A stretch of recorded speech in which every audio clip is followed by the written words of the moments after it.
Bom dia, boa tarde, boa noite. Eu, mais uma vez, vou comentar. Eu prometi que nunca mais começaria assim, mas não tem como. Eu não sei a hora que você está assistindo, pois o episódio ainda é gravado. Nós estamos em mais um episódio do podcast Café com o do Granado, onde nós temos como propósito contar histórias que transformam vidas. E hoje eu tenho certeza que a história que será contada pode transformar, pode não, vai transformar a sua vida desde que você fique imerso nela. Nos acompanhe até o final e conheça a história desse homem e dessa empresa que muito mais que vender gera transformação. Eu estou aqui com o Júnior, proprietário, dono, CEO da Texas Farm, que além de uma empresa tem um propósito muito forte no qual você já me falou nos bastidores. Só que eu falar de você fica muito mecânico.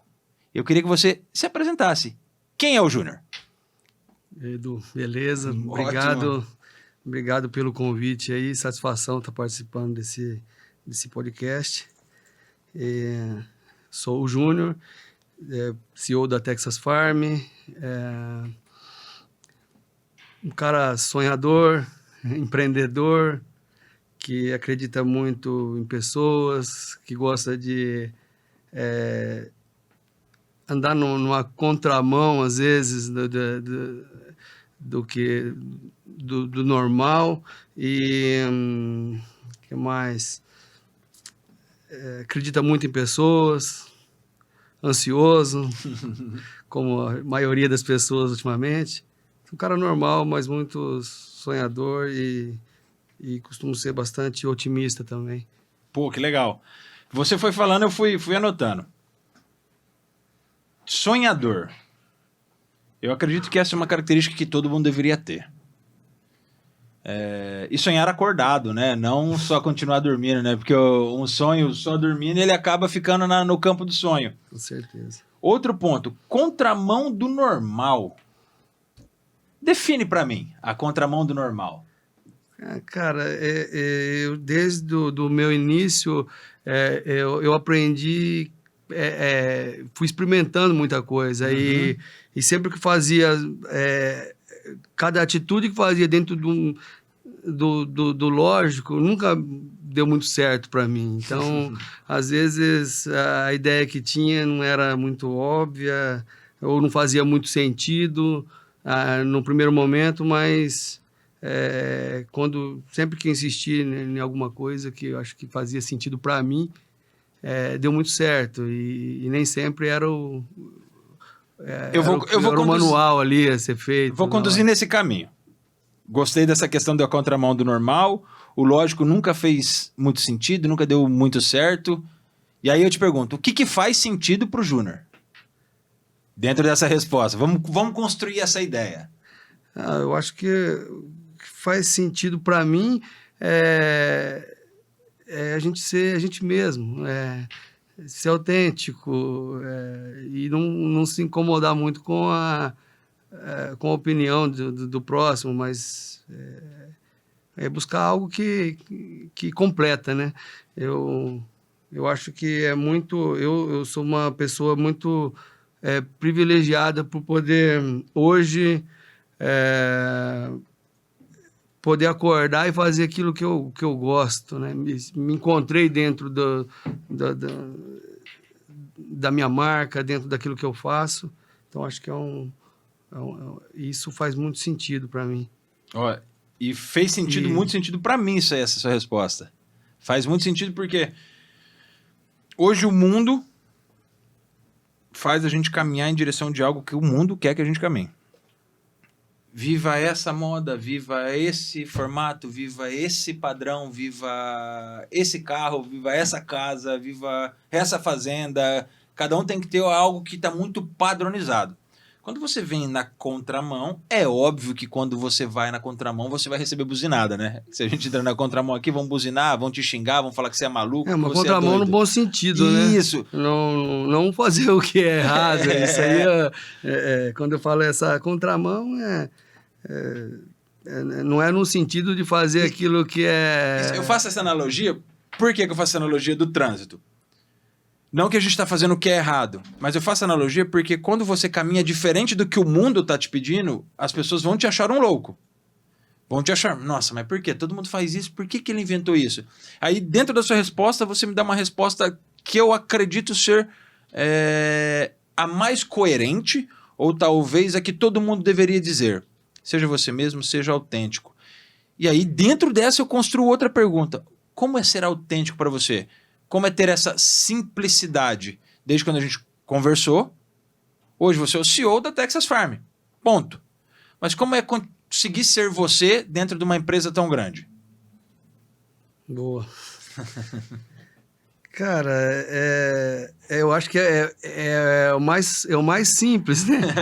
Ser a gente mesmo é o mais simples a ser feito. O difícil é você encarar um personagem ali ou fazer algo que não faz sentido. Então, Entendi.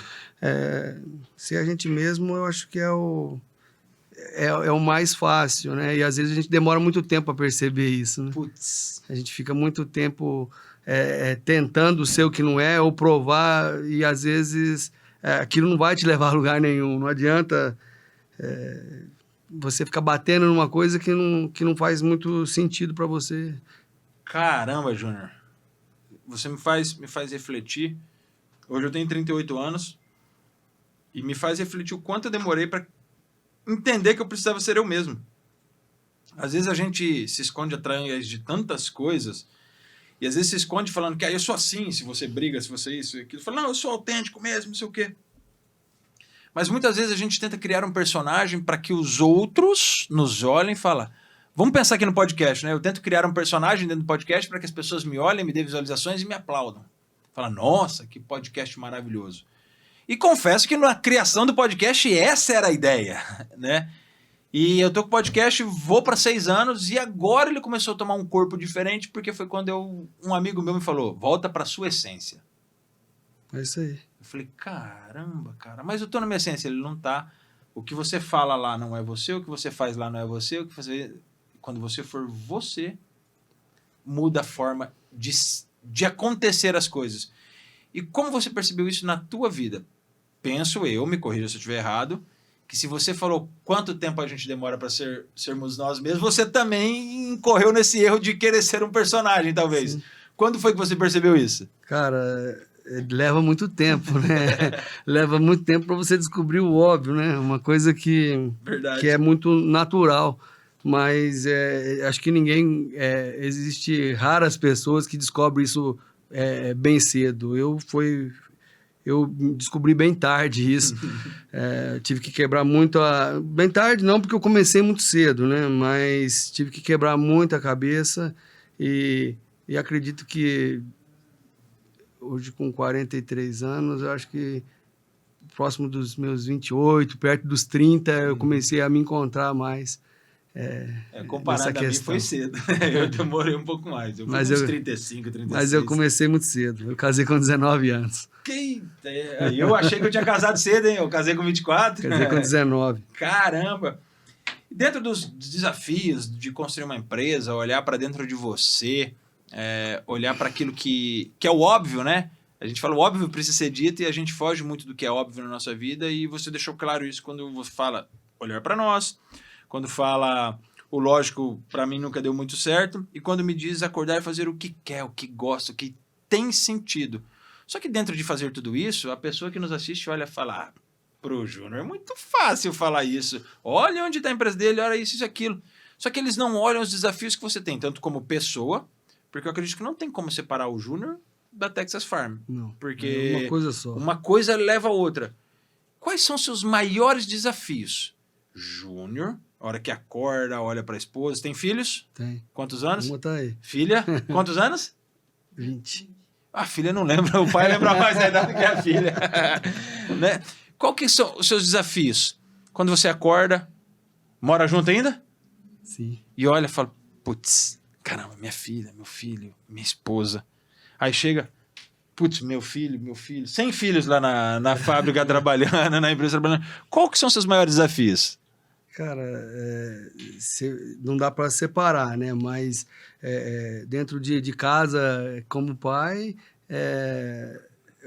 de família, é ver minhas 2 filhas, tem a outra de 17, Ana Júlia, ver elas bem, né? Que elas possam construir um futuro bom, ser um bom esposo, um bom pai, exemplo dentro de casa. E na empresa, né, poder fazer a diferença na vida daquelas pessoas que tá ali colaborando todo dia, fazendo realmente a coisa acontecer, né? Olha que legal. Eu acho que Dentro, esse é... dentro desse caminho, vou trazendo a família junto. Você acredita que a sua ação dentro de casa, com esposa e filhas, faz diferença com a sua ação dentro da empresa, com os seus, posso dizer, pseudo-filhos, que são seus colaboradores? Cara, eu acho que a vida da gente é o reflexo, né? Do que você aprende, do que você pratica, tanto em casa ou no meio social. Eu acho que eu sempre visei muito isso. Eu levo as meninas, as minhas filhas para a empresa desde muito nova e sempre quis mostrar isso dentro da empresa. Sempre mostrei elas dentro da empresa, minha esposa, minhas filhas, elas trabalham comigo hoje. Uhum. E sempre que passava por lá, falava assim, olha, tá vendo essas pessoas aqui, elas que, se nós estamos onde estamos, é porque Por causa delas. esse pessoal está aqui, ó, chegando cedo e fazendo a coisa acontecer. Então, eu acho que, do mesmo jeito que não separa... que eu não consigo separar a minha pessoa da marca, eu acho que a família e a empresa ali também faz uma extensão ali da família da gente. A gente passa muita parte do dia ali, né? Então, a gente tem que fazer ser um ambiente bom, colocar uma cultura boa dentro da empresa para que E como isso seja essa saudável. construção da cultura? Ia ser a pergunta que eu ia fazer. Como que é essa construção da cultura empresarial? Porque eu tenho visto, estou vendo você falar, a gente trocou a ideia, e aí eu olho, putz, você fala que não tem como separar. E é algo que eu concordo. Que eu acho que existem pessoas que falam que empresa não tem alma. E aí eu A minha vou, tem.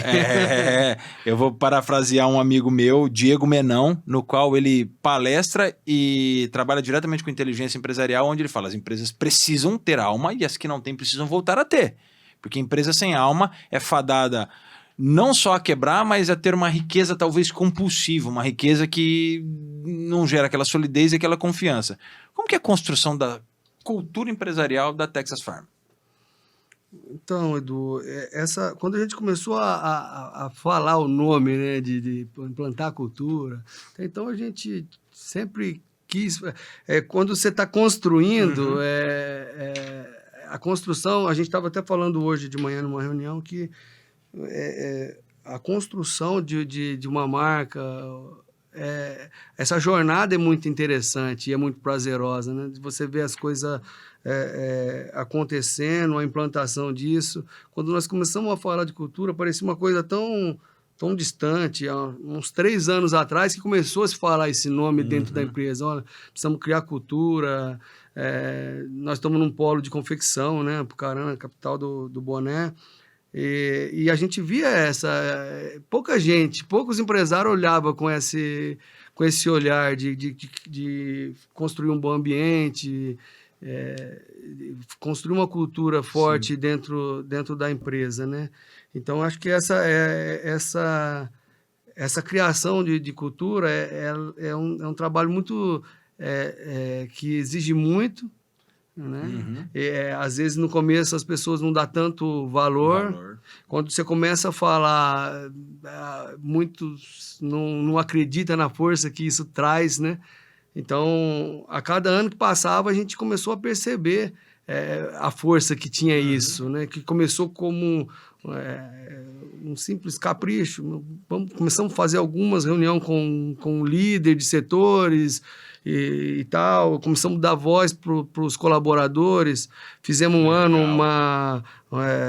num final de ano, para que cada um colocasse elogio, crítica, sugestão que nós pudéssemos melhorar para o ano seguinte, e a partir disso, todo ano a gente faz a mesma coisa, para poder dar voz para o colaborador, né? A gente se preocupa com fazer alguns eventos nas datas comemorativas, fazer eles participarem, né, da empresa. A gente percebe que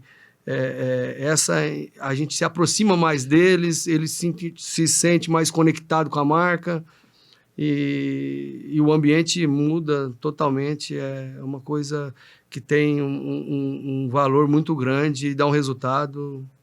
E dá um pagamento que não é monetário. Então, eu acho que a gente vai trabalhando, vai conquistando as coisas da gente, mas chega uma hora que só o pagamento financeiro ele começa a ser pouco.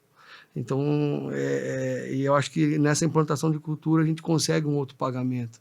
Ver a felicidade do pessoal trabalhando, ver um ambiente bom, a construção disso é um pagamento bem forte. E aí uma pergunta talvez mais técnica. Como implementar essa cultura de levar ao ponto do seu colaborador, aspas, né, para o povo entender, não se importar tanto com quanto ele está faturando, né, com o trabalho, com o salário dele, porque cada setor tem lá a sua demanda salarial, óbvio, em toda empresa tem isso, a escalonagem salarial, mas como fazer com que o seu colaborador ele olhe e fale, cara, tô ganhando X valor, ok, mas que tesão levantar cedo e ir para aquela empresa.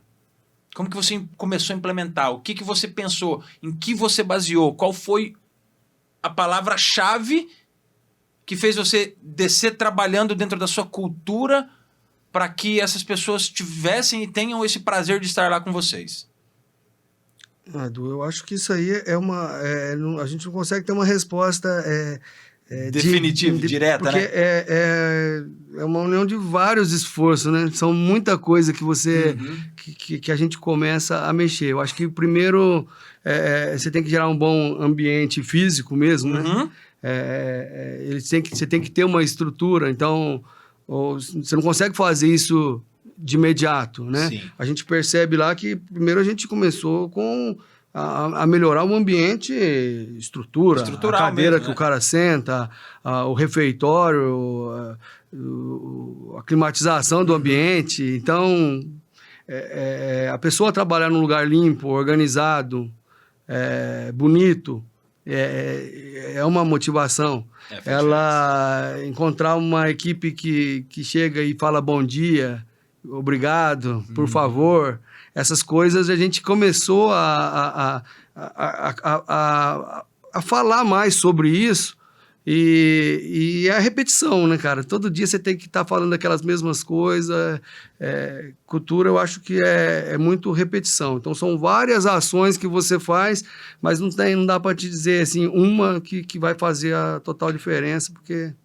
Você acredita que foi a construção de vários itens, então? Acho que você começa com os líderes, né? Isso. Você vai implantando isso para o líder. É muito difícil, né? Pela quantidade de colaborador que a gente tem, vai dizer que estão 100% trabalhando felizes? Não existe. Não existe esse mundo perfeito aí, né, cara? Mas hoje quem entra dentro da minha empresa...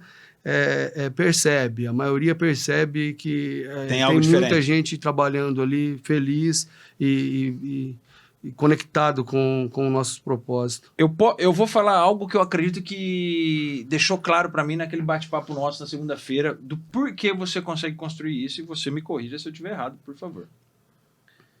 No nosso início do bate-papo eu falei algo que você falou para mim, não é sobre isso. Eu acho que você falou para mim, isso não faz sentido. O sentido para mim é o propósito da empresa. Eu falei, puta, pariu. Por quê? Sobre aquilo que eu te falei, muitas empresas gostam de ter para eles. Né? Vocês não vão saber, ele está entendendo a pergunta. Né? Então, muitas pessoas gostam de ter aquilo para ele. Só que você falou, cara, não é sobre isso. Isso é uma coisa muito interna para que a gente possa gerar o nosso trabalho, o fluxo de trabalho. Mas é muito mais sobre o propósito. E aí, eu soltei um vídeo hoje falando sobre propósito. E eu vou te lançar essa pergunta. Muitas vezes, quando eu pergunto qual é o seu propósito, as pessoas falam, meu propósito... Putz, meu propósito é mudar a vida, por exemplo. E eu, olhando para você, eu entendo que você, quando definiu e decidiu o propósito seu, da sua empresa, você conseguiu olhar para dentro de você e entender, é isso. E aí eu vou colocar você nessa saia justa, é óbvio. Qual é o seu propósito? Então, Edu, isso que você falou, não tem, eu vou revelar aqui, né? Você me perguntou em qual posição a gente estava no mercado, se nós era número 1, número 2, enfim. Essa é uma preocupação que a gente não fica batendo em cima dela, né? Então, era sobre isso que a gente falou, não é essa a nossa preocupação, né? Agora, o nosso propósito como marca, como pessoa que não consigo separar, né? dividir os dois, e é muito interessante a maneira que hoje eu entendo, né, o processo, como você falou ali, vou voltar um pouco atrás, né? À vontade. Quando você falou que leva um tempo, ou que a pessoa fala, poxa, você está fazendo o que gosta. Estou fazendo o que gosto hoje, com 43 anos, com 40 anos. Eu me sinto muito feliz em poder acordar, eu me sinto feliz quando eu entro na empresa. Não foi sempre assim, né? Eu já entrei na empresa puto, já entrei estressado. Isso é uma construção. Então, eu costumo dizer para alguns amigos que eu me encontrei com a marca. A Texas Farm, ela me completou, e hoje eu entendo o meu propósito. Além de eu fazer o que eu gosto, eu consigo cuidar de pessoas, eu consigo proporcionar coisas boas para as pessoas. Então, é o meu jeito que eu encontrei de poder melhorar o mundo ali, né? Eu acho que, eu costumo dizer, se cada empreendedor se preocupasse em melhorar o mundo melhoraria mesmo, né? E não só dentro da minha casa, mas a gente tem que procurar fazer algo interessante para o mundo, né? Fazer algo que faça sentido e não só algo que te dá retorno financeiro. Então, eu acho que o propósito é esse, cara. Eu sou apaixonado pelo meio country, eu acho um estilo de vida muito saudável, e a gente, com a marca, a gente sempre quis ser a porta de entrada para isso aí. Existia uma separação entre a pessoa urbana, né, e o pessoal do country. Sempre existiu aquela diferença, um olhava para o outro como uma divisão. Um preconceito. E desde o início, quando a gente procurou propósito, procurou qual que seria, né, nessa construção de marca, a gente muda muito, né? Não dá para dizer que já nasceu com tudo alinhado, né? A gente vai mudando o perfil da marca, se encontrando dentro dela. E isso aí eu acho que a gente construiu isso aí, e eu sempre quis que a Texas Farm fosse a porta de entrada para quem não é do country também. Né? Não queria ficar só atendendo o filho do fazendeiro ou o cara do campo, mas a gente percebia que tinha muita gente da cidade que é apaixonado pela música sertaneja, por uma festa de rodeio, e às vezes eles ficavam meio receoso Será que eu da cidade, às vezes a roupa não ajudava também, entendeu? Então, quando a gente começou a construir marca, pensar em logo, porque quando nós fizemos a marca, nós tínhamos uma logo diferente. Foi onde eu encontrei com o Gardel e a gente...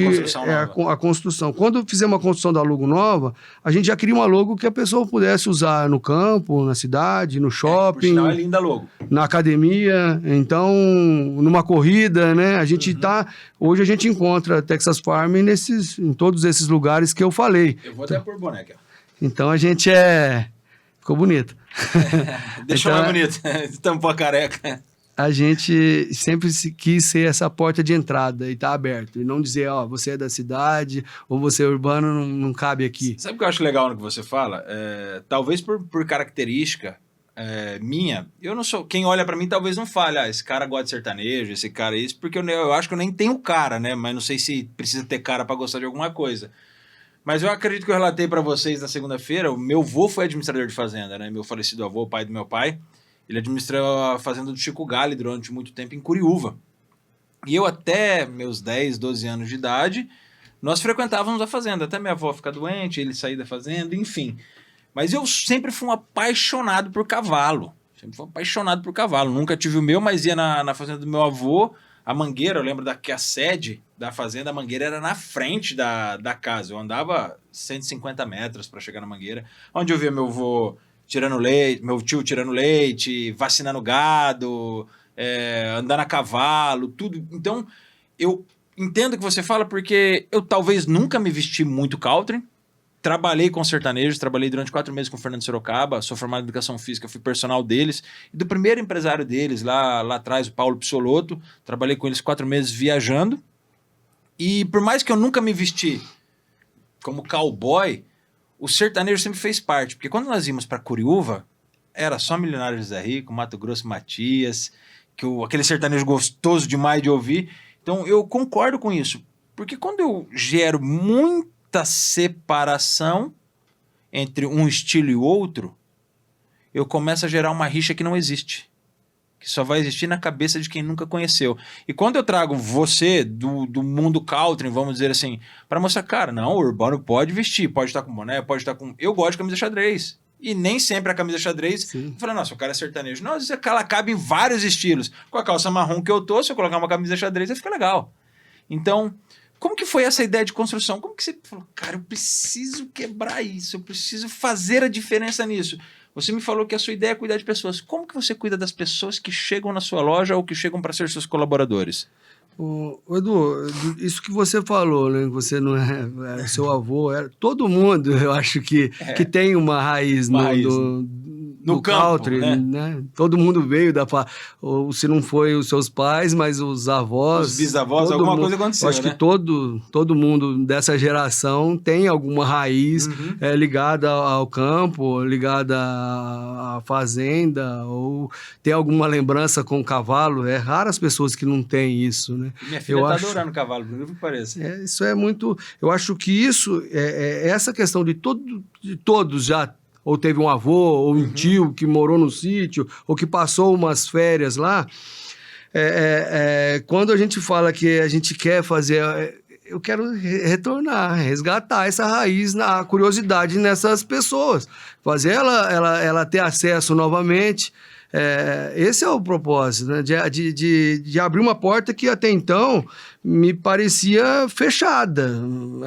Será que dá para me entrar lá? Eu gosto de rock. Ou será que eu vou lá, eu não gosto de sertanejo, mas não tem problema algum. A gente tem muitos amigos que não é do meio e gosta do lifestyle. Vai na fazenda. Quem que não gosta de sentar em volta de uma fogueira? De tomar um café. Né?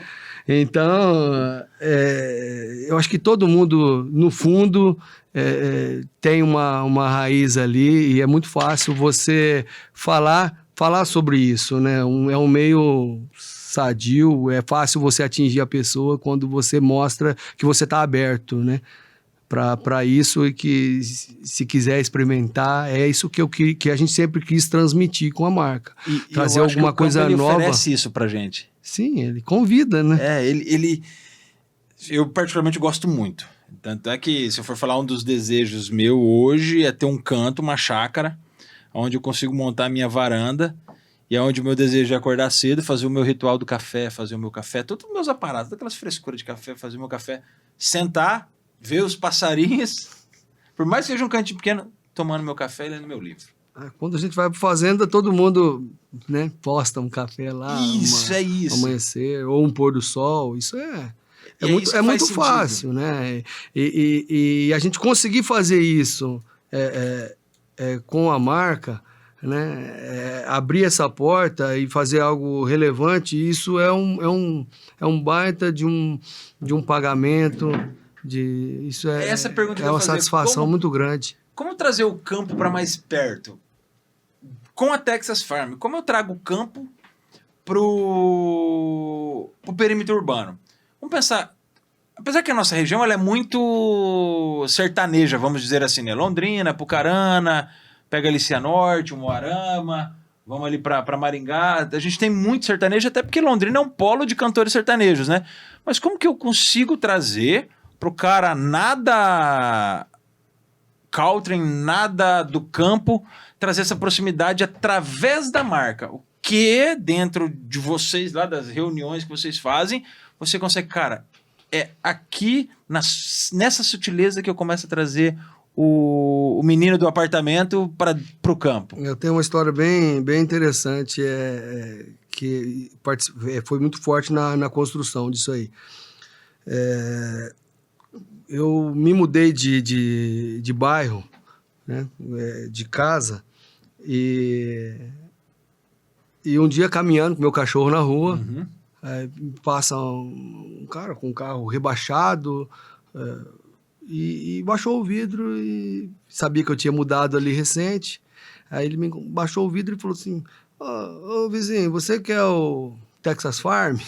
Eu falei, sou eu. Meu nome é Texas Farm, tá bom. E eu falei, sim, sou eu, tá? Ele se apresentou ali, me cumprimentou, ele falou assim: cara, o que você tá fazendo, velho? Eu falei, mas no que você tá dizendo? Ele falou, meu, deixa eu contar a história. Minha menina, eu tenho uma filha de 15 anos ou 16, uma adolescente, que, cara, eu sou advogado, eu faço pedal, e minha filha começou a gostar de country, quer todo jeito que eu levo ela na Texas Farm, na tua loja e tal.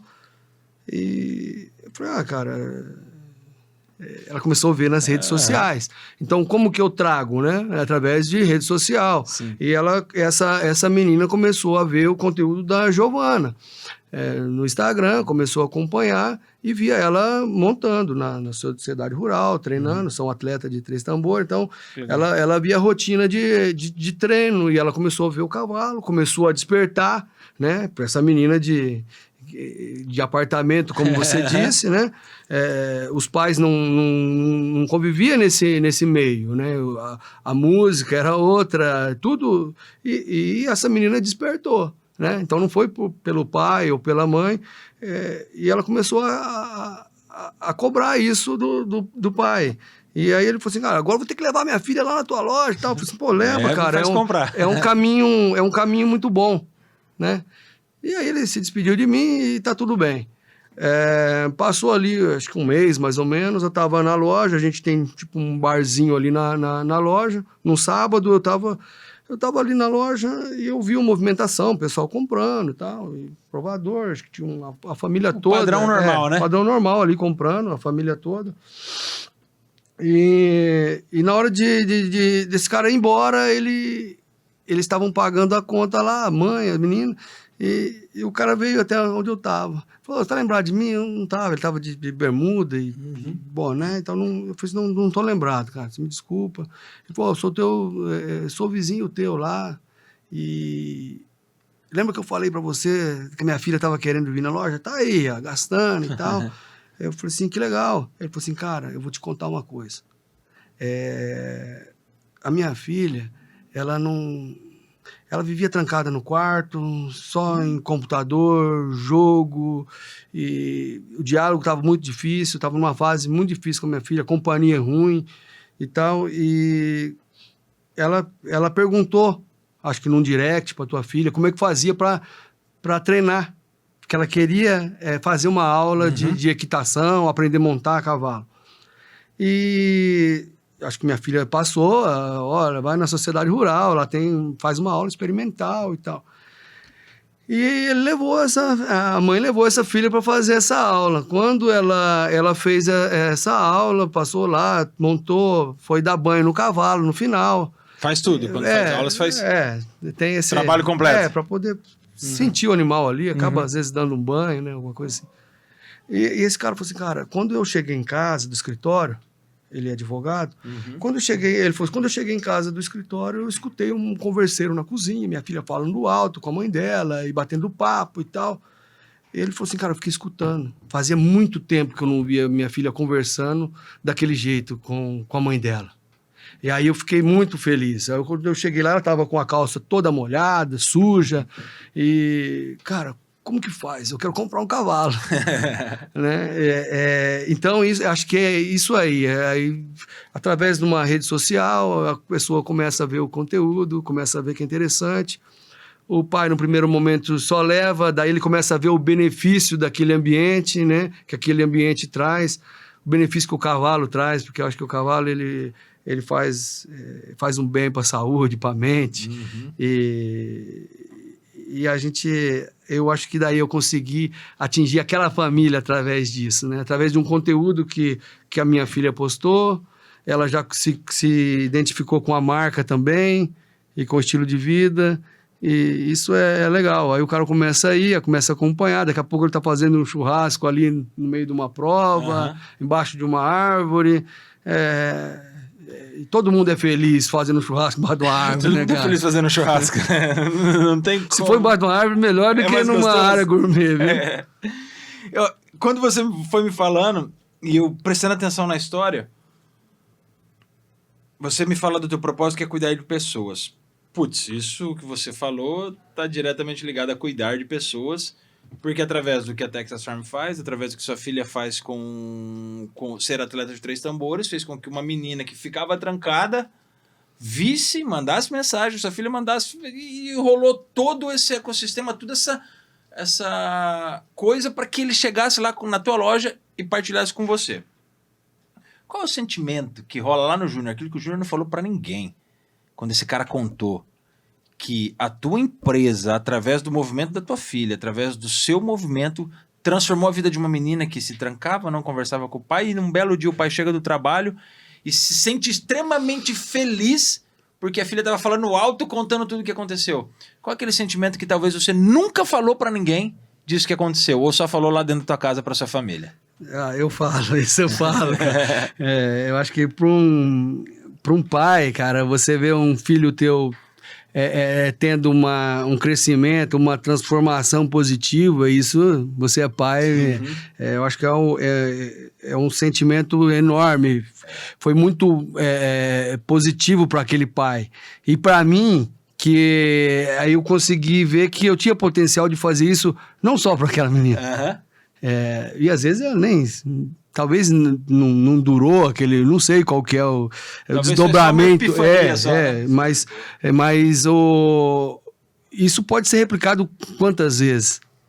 Existem quantas meninas com vontade de montar ou de ir numa fazenda ou de fazer qualquer conteúdo com animal ou se conectar com isso aí, eu acho que esse pagamento, às vezes alguém pode imaginar, poxa, o cara ele ficou feliz porque o cara foi lá e comprou, meu. O que menos importou foi o valor que o cara gastou na loja, mas esse tipo de pagamento é muito bom, você poder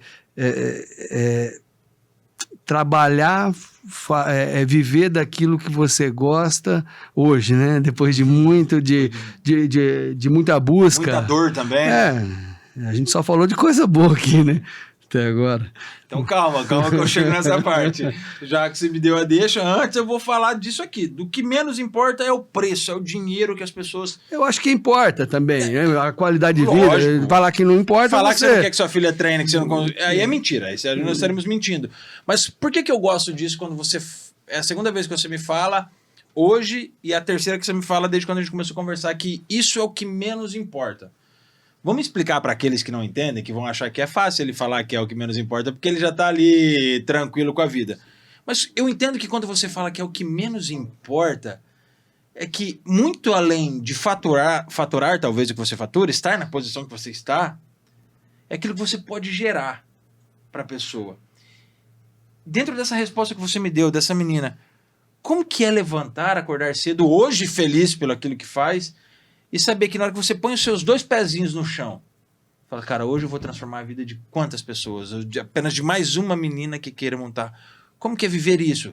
Saber que a transformação na vida das pessoas gera talvez aquilo que menos importa, que é o seu faturamento. A sensação de acordar e poder fazer isso. Eu acho que você descobre, né? Não é tão difícil você fazer as pessoas felizes. Tem muita gente que, às vezes, se você dá uma atenção, você já muda o dia, né? Às vezes é um bom dia que você fala, ou se tá tudo bem, você demonstrar uma preocupação, você já consegue fazer o dia daquela pessoa melhor. Eu acho que é muito... quanto mais a pessoa não é tão próximo, às vezes a gente se preocupa fazer só com quem... tá do lado, né? Com quem já é amigo ou quem é da família, mas, cara, eu acho que eu fico muito feliz. Outro dia uma pessoa me mandou uma mensagem, uma pessoa que fazia muito tempo que não falava comigo, e mandou uma mensagem muito, muito simples, mas falei assim, poxa, o cara lembrou de mim, lembrou de uma história lá de trás, me deixou meu dia feliz. As outras coisas parece que o problema parece que fica pequeno. Então, às vezes a gente espera muita coisa, uma coisa muito complexa, e você fazer o bem às vezes é mais simples do que a gente imagina, né? Caramba, quebrou eu, você não corta. Que quebrou eu aqui. Tá, vamos lá. Fazer o bem muitas vezes é mais simples do que você imagina. Me ensina e ensina para a pessoa que está assistindo a gente. Porque a maioria das pessoas não acredita que fazer o bem é tão simples. Por que para você se tornou tão simples fazer o bem? Eu acho que depende muito do ponto de vista, né? Fica à vontade, o microfone é teu. Eu acho que você sorrir para alguém, você está fazendo bem. Você ensinar alguma coisa para uma criança e gastar um pouco do seu dia com ela, gastar uma parte do seu tempo ensinando alguma coisa, você está fazendo bem. Você percebe que outro dia eu estava numa competição, montado ali, aquecendo meu cavalo, e aí eu gosto, quando eu vejo uma criança montando, de falar alguma coisa ali. Então, às vezes você está ali falando com aquela criança, por exemplo, o pai está olhando de fora, ou a mãe, e ele fica feliz em saber, né? Teve uma situação que um dia uma pessoa mandou um áudio para mim de uma criança que ele queria, a gente tem até um vídeo no nosso Instagram lá, que esse menino queria conhecer o dono do Texas Farm. Eu falei assim, mas que conheceu e tal. Aí eu mandei um áudio para... Era uma tia que passou ali e mostrou para mim o áudio. E eu mandei um áudio para ele ficou todo gago ali, falando e emocionado. A mãe dele falou assim, nossa, eu falei para ele vir, ele era de fora, para ele vir conhecer a empresa, que nas férias dele eu queria que ele viesse conhecer a empresa. E aí ele veio, a gente gravou dentro da fábrica, mostramos com ele. E depois disso a gente percebeu, cara, uma cartinha que ele escreveu, para mim, veio um presente. Então, eu passar o dia com aquele menino foi muito... Eu tenho certeza que para ele foi muito importante. A mãe dele me agradeceu, assim, que eu falei assim, nossa, nem foi tão simples o que eu fiz. E para ela parecia tão grande, para a família do cara parecia tão grande. Então, eu acho que quando eu falo que é simples, é isso aí. Às vezes você... dedicar um pouco o seu tempo e fazer só o que você sabe, só o simples, só ser você. Então, não é tão difícil, né? Você dedicar o seu tempo ali. Talvez aquela família nem sabe o tamanho do impacto que ela causou na tua vida naquele momento, né? Porque para eles você era o cara da vez. Mas ali, né? aí é uma troca, porque a minha família sabe quanto que aquilo foi importante para mim. É visível, teu olho brilha demais, né? Você tá falando. Foi importante para mim, eu fiquei feliz com aquilo, né? As outras coisas deixou de ser importante naquele dia. Você falou, que se lasque o mundo agora, né? 10 anos, acho que 10, 11 anos. Pietro, o nome dele. Então, achei muito importante. Aí vai... hoje, essa semana teve, ontem, né? O pessoal na fábrica, um projeto bonetizando que vai as crianças da escola e tal. Não, é aquilo ali, você dá um presente para uma criança, ou bater um papo, fazer uma brincadeira com eles. Ou isso eu estou falando de uma criança, sim, mas pode ser um idoso. Vixe, pode ser muita gente. Pode ser a pessoa que vai te fazer uma entrega lá Às vezes ele acha que você vai ser aquele cara que vai olhar de cara fechada, não vai trocar uma ideia. Às vezes você conversa um pouquinho, ele diz, nossa, eu conversei com o cara, ele me deu... Né? Aí ele fica achando que você dá atenção a uma coisa grande que você está fazendo, você está fazendo só nada. Só esquecendo você, né? Isso é legal. Quando você traz essa simplicidade, fica legal de ver, porque você... Desde que a gente conversou, começou a conversar, você falou, seja você, seja você, seja você. É ser você, é ser sua essência. E aí, a base dessa pergunta é isso. Você sempre conseguiu ser você dentro da empresa? Ou em algum momento você criou um personagem porque acreditou que ser um CEO de uma empresa desse tamanho precisava ser um personagem? Em que momento você falou, putz, cara, eu preciso ser eu, voltar a mim mesmo para que as pessoas possam conhecer a Texas Farm não só como uma empresa, mas sim como algo que transforma uma vida? Edu, no início não era desse jeito, né? A gente cresceu trabalhando nas empresas, vendo perfis de empresários diferentes. Então, aí quando você passa a ser um empresário, a gente, no início, por falta de experiência, você acha que você tem que ser igual os patrões anteriores que você tinha. Então... durante algum tempo o comportamento era diferente, né? E aí essa é a descoberta que a gente vai se descobrindo através disso, né? Nossa, eu tenho que me posicionar como dono, eu não posso fazer isso, ou existia, né? Hoje eu acho que a coisa mudou muito, né? Até de estar aqui falando há um tempo atrás, um empresário não abria o jogo, não falava, não gostava de contar os cases de sucesso, Exato. Com medo de alguém copiar. Hoje todo mundo está ensinando e aprendendo, ensinando e que copiem o meu sucesso, né? E está tudo bem. Então, eu quero fazer, assim,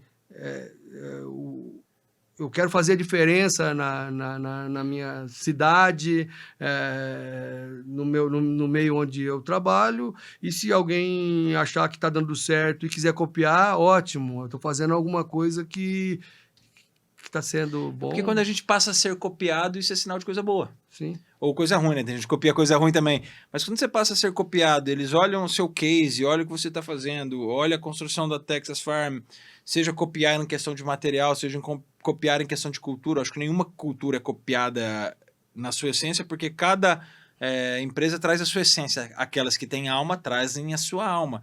Mas quando eu olho alguém falando... A gente estava num bate-papo ontem aqui com uma das pessoas que gravam um podcast, falou, cara, eu peguei umas ideias do seu podcast. Não vai ficar bravo. Eu falei, não. O fato de você ter pego as ideias do meu podcast me faz um cara muito feliz. Porque alguma coisa eu estou fazendo certo. Porque se a minha ideia lá dentro trouxe ideia para você, é algo de bom que aconteceu. Então eu acho que você jogar essa sua essência da simplicidade faz muito sentido. Mas nós estamos com 50 minutos falando coisa boa. O que tem de ruim nessa jornada toda aí? Vamos entrar dessa forma. O que de ruim já aconteceu ou acontece? Porque vamos trazer um pouquinho para aquilo que ninguém vê. Porque a internet nós mostramos o bom, nós mostramos o sorriso e a alegria, e de vez em quando pincelamos talvez uma pequena dor. Mas se você se sentir à vontade, o que nessa construção tem de ruim ou tem de difícil, tem de desafio que dói na carne mesmo? Edu, o que tem de ruim, eu não vou dizer isso aí que tem de ruim, mas assim, eu acho que o processo ele doloroso. É muito doloroso, né? Ninguém começa grande, então nós começamos pequeno, né? Como a maioria, né? Existe aqueles que já começam grande, mas não foi o nosso caso. Então, mas hoje as dificuldades, o processo ali, as coisas difíceis que a gente teve que passar, hoje é gostoso você falar sobre isso porque passou, né? Mas a dificuldade de começar e a dificuldade de você vender a tua ideia, eu acho que você vender a ideia até de dentro da tua casa é muito difícil. Mais difícil, eu acho. É mais difícil. Quando eu te falei, né? Eu casei com 19 anos e sempre quis ser vendedor. Então, quando eu comecei um dia eu fui fazer não estudei, né? Aí eu fui fazer um curso de vendas, esses cursos bem simples na época, e o cara me falou que a primeira venda que eu tinha que fazer era dentro de casa, vender a minha ideia para minha família. Cara, acho que foi A mais difícil. o mais difícil, né? Porque eu tive que lidar com bloqueio. Eu sempre, desde criança, eu sempre fui da confecção, a gente foi criado dentro desde que eu me entendo por gente, a confecção tá junto com a gente, né? Desde de criança. Mas eu queria sair da produção na época e ser um vendedor, mas tinha muito bloqueio, né? E como você foi quebrando esses bloqueios? Como que o cara da produção, o cara do trabalho manual, tomou a frente, talvez, da empresa ou construiu a sua empresa e começou a ser o cara da venda? O cara que vai pra rua, o cara que vai muitas vezes... Ei, tô aqui. Como que você começou a construir isso? E quebrou esse bloqueio? Quebrar o bloqueio foi... Cara, como eu te disse, né? Saindo ali nós aprendemos eu sabia costurar boné. Todo mundo em casa aprendeu com 10 anos de idade, né? Minha mãe tinha uma facção ali, foi uma das primeiras, e todo mundo aprendia muito cedo a parte da confecção. Eu falo que o barulho da confecção, barulho de máquina, para mim é música. Então eu gosto de andar dentro da produção, eu acho que por conta disso. Barulho de máquina... o que irrita muita gente. Para mim, eu sou fissurado na confecção. Eu perdi meu pai quando eu tinha 1 ano. Meu pai morreu com 40 anos de infarto. Caramba. E nós éramos em 6, né? Somos em 6 irmãos. Passamos dificuldade pra caramba. Tivemos que trabalhar e resolver as coisas muito cedo, né? E ali naquela questão de ficar ali só na produção, eu não via... eu sempre imaginava, minha mãe falava que o sonho do meu pai é que a gente tivesse nosso próprio negócio. Então, minha mãe sempre falou isso muito cedo. E aí, quando meu pai faleceu, a minha mãe montou o negócio dela em casa, e ela sempre foi meu exemplo de empreendedorismo, sempre foi a minha mãe, né? Criou nós 6 ali, ficou viúva com 35 anos e criou a gente muito bem criado ali, dentro da condição que tinha, né? E todo mundo vive da confecção hoje. Todo mundo trabalha junto com você ou cada um... Cada um tem o seu negócio, mas confecção. Uma é autocostura, outra faz... mas tudo dentro da confecção. Outra tem outra fábrica. Que legal. E aí eu sempre ouvia falar, né? Porque na minha época de adolescente, ou de tomar a decisão, o que você vai ser quando crescer, a gente ficava pesquisando, né? O que vai fazer? A gente não tinha acesso. Eu costumo dizer que era muito difícil, porque... Cara, a gente não sabia... Ninguém indicava um livro para você ler, né? Hoje você não abre... um livro, né? Hoje todo mundo fala, os 5 livros que você tem que ler, ou... como eu não estudei, cara, eu ficava... as minhas amizades ninguém lia. Vou ler para quê, né? Eu comecei a procurar ler alguma coisa, fazer algum curso de vendas, porque eu ouvia falar que todo negócio depende de venda. Só que eu era péssimo em comunicação, né? Muito ruim, tinha muita vergonha, a mão suava, ficava vermelho, igual um pimentão, e eu não conseguia. Tremia muito quando eu tinha uma situação que eu tinha que falar alguma coisa ou vender alguma coisa. Eu tive essa situação. Então, todo mundo fala, cara, você não tem jeito pra vendedor. E isso aí não é pra você, né? E eu sabia que não tinha mesmo, né? Sabia que eu era ruim naquilo. Mas teimei bastante, comecei a viajar e tentar vender, mas eu passava, Edu, tinha vez que eu passava 4 vezes em frente de uma loja com a mala na mão e não tinha coragem de entrar, cara. Travava. Eu falei assim, e se falar não? Aquelas vozes, né, na cabeça. E elas vêm. Cara, se o cara te falar não, né? Uma coisa que é tão normal hoje, mas não era, meu. Era um gigante. Como se fosse uma facada no coração. Então eu passava em frente da loja e não conseguia entrar. Às vezes entrava pro carro, chorava. Já estava casado, já tinha Giovana e devendo, aluguel, aquela coisa toda, e não conseguia, cara. E entrava dentro do carro e falava, o que eu vou fazer? Eu não consigo. Eu vou voltar. Eu preciso continuar, eu preciso insistir nisso. Eu tenho que teimar nisso até... Cara, tinha cidade que eu entrava na cidade e se eu entrasse dentro de uma loja, o lojista me maltratasse, porque na época tinha muito disso. Tinha. Hoje o pessoal as pessoas estão melhor hoje, né? Estão mais educadas, né? Naquela época, às vezes você entrava dentro de uma loja e o dono da loja, orgulhoso, te tratava mal como vendedor, né? E aquilo...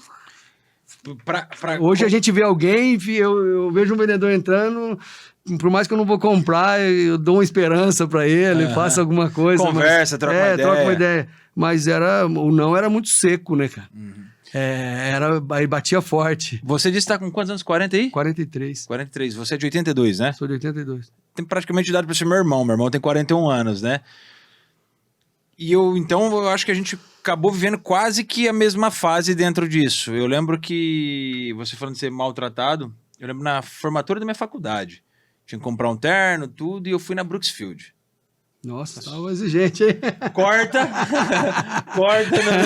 E eu fui numa loja, lá, aí eu tomo um processo já. Faz um pi, não precisa cortar não, só faz um pi na hora que eu for falar. Eu fui nessa loja... comprar um terno, pô, minha formatura da faculdade, vou me formar, eu quero estar gatão, quero estar bonito, quero impressionar o universo. E eu saí da minha aula pra ir na Brooksfield, pra ir na loja, né? Saí da minha aula pra ir na loja e entrei na loja. Pô, tô normal, pra mim eu tava normal, roupa de academia. O cara falou, o que você quer? Eu falei, não, quero ver um terno, vou pra minha formatura. Ela, mas... você acha que você tem como comprar? Minha vontade era mandar ir lá pra aquele lugar lá, né? Descer de tobogã. Aí eu, meio arrogante, mais arrogante que o cara. Na época eu respondi, não tinha um puto no bolso. Falei, ô amigo, o que eu tiro como personal, você não tira num mês de venda. Eu não tirava nem 10 reais de personal, mas eu não queria descer do pedestal. Mas, cara, eu me senti tão mal quando o cara falou isso.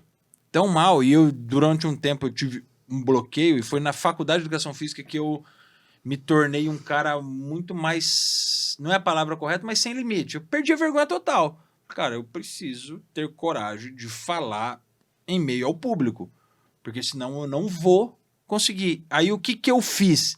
Fui para as aulas de sala, aulas de ginástica, onde eu estaria no palco falando. E eu acredito que dentro disso é mais ou menos o que você viveu. Naquele momento que o cara falou pra mim isso, eu poderia ter desistido de tudo que eu queria ser, de ser professor, de ser isso, de ir pra sala de ginástica. E aí o Paulo me entregou o livro aqui, né, com uma frase: quando desistir não é opção, o sucesso é inevitável.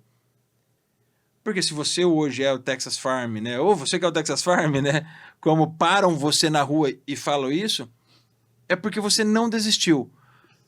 Mas o quanto a sua lágrima de dentro do carro te impulsionou a abrir a porcaria da porta e falar, agora eu vou vender pra esse cara. O meu não foi bem assim. Eu me lembro assim muito claro um dia que eu bati no painel do carro, cara. E chorava, e aí depois não entrava na outra loja porque eu tava com Chorando, o olho olho vermelho de inchado. chorar, e eu saía na segunda e voltava no sábado em casa. Então, quando eu chegava no hotel ou no carro mesmo para dormir à noite, que já teve algumas vezes que não tinha grana para hotel, e minha esposa queria saber como é que foi o dia, e às vezes eu mentia que tinha sido bom para ela poder aceitar que eu continuasse aquilo, porque tanto eu quanto ela tinha 20 anos, né, meu? Aquela Era mais difícil. e ela em casa, com o cobrador na porta, Com a filha no colo. com a filha no colo, e alguém falando para ela que eu não ia dar certo, pede para ele arrumar um emprego, né? Então, eu não Ele pude. só vende ou ele trabalha também? Então, eu não podia falar que eu não tinha vendido, entendeu? E, às vezes eu mentia, poxa, foi bom, fiz umas vendas aqui e tal, mas na esperança que no outro dia eu ia Você fazer fizesse as vendas que falou. que eu falei que tinha feito, né? Mas era isso aí, cara. Aí você pega a solidão da estrada, né, meu? O vendedor estúpido, o comprador estúpido que te dá uma pancada, você dirigindo com a cabeça a mil, e à noite sozinho. Então, eu tive isso para mim marcou demais, foi muito duro a minha época de estrada. E aquela tentativa, muito ruim, muito ruim, muito ruim. E aí, cara, aí tem uma coisa, Edu, que me aconteceu, que aí eu acho que nessa questão de bloqueio, tirou com a mão, cara. Aí já uma coisa mais voltada para de fé mesmo, sabe? Fica à vontade.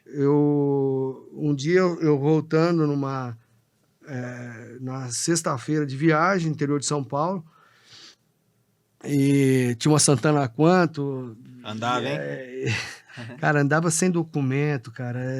Eu carregava uma foto da minha esposa com a Giovana no colo, dentro de uma agenda que eu tinha. E quando algum policial me parava, eu mostrava, cara, eu tenho família, cara, e tal. E na época funcionava bem. Eu não sei não. Cara, eu acredito muito que o mundo tem jeito, porque essa questão tá mudando, né, cara? Das pessoas tá com mais vontade de ajudar o próximo, de não querer a educação melhorou bastante, né? Então, eu acredito que o futuro vai ser melhor. Mas, voltando lá, numa sexta-feira eu vim de viagem muito decepcionado. Pra você ter uma ideia, cara, tinha dia que eu chegava na sexta-feira à noite em Apucarana, em casa, e o carro lotado, minha esposa tinha uma mania de olhar, quando eu saía, eu fazia a carga. Ela vê se ela diminuiu. media se eu tinha vendido, né, meu? Ela dava uma olhadinha para ver se tinha sido boa a viagem ou não. Então, cara, teve vezes de eu chegar para um amigo e falar assim, cara, dá para me descarregar um pouco o carro aí? Tem algum lugar aí? Eu descarregava um pouco da carga. Para diminuir. Um dia eu diminuí, cara, tirei um tanto de coisa, pus na casa de um amigo meu lá. Na segunda-feira eu carrego de volta, pode ser? Só para não... Cara, senão minha mãe não vai deixar eu viajar de novo. E eu cheguei em casa com aquela carga... Pela metade? Pela metade. A minha esposa olhou e falou assim, pô, mas parece que você não vendeu nada, né, cara? Não adiantou enganar ela. Assim, né, que você não viu que ficou na casa do amigo, né? Era pior ainda, entendeu? Então, e eu sempre tinha, cara, aquele negócio de lotar o carro. Na segunda-feira, a esperança era sempre voltar boa. Vazio. Na segunda-feira, eu tinha uma motivação grande na segunda. Na sexta-feira. Mas quando chegava na sexta, aquilo não diminuía, cara. O volume não saía, né? E eu voltando, cara, eu lembro que chegando perto de Ribeirão Preto, no trevo, eu gostava de dar... Quando eu via um policial fardado ali, eu gostava de dar carona para evitar problema. Confusão no caminho, né? Então, sempre tinha um policial pedindo carona para ir até no posto, enfim. Eu gostava de dar carona para evitar problemas maiores. E eu estava muito triste, muito chateado com aquele... Por não conseguir vender, cara. E às vezes por não conseguir nem mostrar. E aquela confusão na cabeça, não vai dar certo, não vai dar certo e tal. E eu vindo, passando com o carro, passei num trevo, eu vi um policial, mas a minha cabeça estava A em milhão, outro né? lugar. Vamos Eu passei. Quando eu passei, eu falei assim, mas que era um policial? Preciso pegar ele? Aí eu parei no acostamento, dei seta, parei no acostamento, e dei o alerta e voltei de ré para dar carona pro policial. Cara, e quando aquele policial entrou no carro, ele entrou no carro, me bateu no meu ombro e ele me saudou, sabe? Assim, a paz de Deus. E eu olhei, eita, mas esse cara, né? Ele falou assim, eu falei assim, como que você sabe que eu sou evangélico? Ele falou assim, Deus falou para mim quando você deu ré no carro. Nossa. Deus falou comigo quando você deu ré no carro. Aí eu falei assim, tá bom. Aí saímos e fui pra viagem. Ele olhou para trás e viu... eu deitava o banco da Santana Quanto, estava tudo lotado. Aí ele olhou para aquilo lá e falou assim, meu amigo, você não vendeu nada essa semana, né? Eu falei, não, foi ruim a semana. E aí ele falou assim, posso te falar o que eu tô sentindo aqui? Eu falei assim, pode. Ele falou assim, cara, você chorou no volante do teu carro, você tá ferrado, com conta para pagar, agiota, e começou a falar a minha situação. Ele falou assim, cara, você acredita que essa é a última vez que você volta com o carro cheio? É a última vez. Você vai, a partir de hoje, na semana que vem, você vai te dar o dom da venda. E não adianta você procurar em livro, em nada, não. É a última vez que você volta com o carro cheio. Cara, eu chorei pra caramba, ele chorou e falou muitas coisas ali que me deixou... Eu não sabia se eu estava dirigindo, se o carro estava flutuando, o que era aquilo, mas foi uma coisa muito forte, choramos bastante no carro, e depois ele falou, cara, é aqui que eu vou ficar, e ele desceu do carro, eu demorei para perceber que aquele cara tinha saído, que aquele policial tinha saído do carro. E na outra viagem eu comecei a vender sem me preocupar. Foi como se tirasse com a mão. Isso aí é para quem acredita, né, cara? Porque às vezes a gente fala e parece que está enfeitando ali, mas nas viagens seguintes eu comecei a perceber que eu não precisava fazer todo aquele protocolo para vender. Eu comecei a ser eu mesmo na venda ali. E vendia. E aí eu comecei a vender.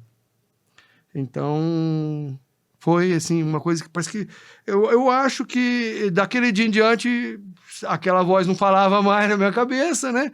Aquele medo, aquele frio na barriga acabou e eu comecei a ver o lojista, aquele cara que compra como uma pessoa normal. E antes eu tinha ele como uma pessoa inacessível, né? Que eu tinha que falar bonito ou que eu tinha que ter uma postura melhor. E acabou. Eu vou fazer um negócio aqui, ó. Tudo que eu escrevi eu vou amassar. E nós vamos falar de outra coisa. Porque eu acredito muito. Deus pra você. Porque tudo isso que me falou, se você tivesse dado a resposta lá no começo, eu já saberia. E eu sentia que seria isso. Qual foi a ação de Deus na tua vida desde o início? Cara, Deus eu sempre tive muita... tudo que eu fiz até então, eu acho que não faria nada se não fosse Deus, né?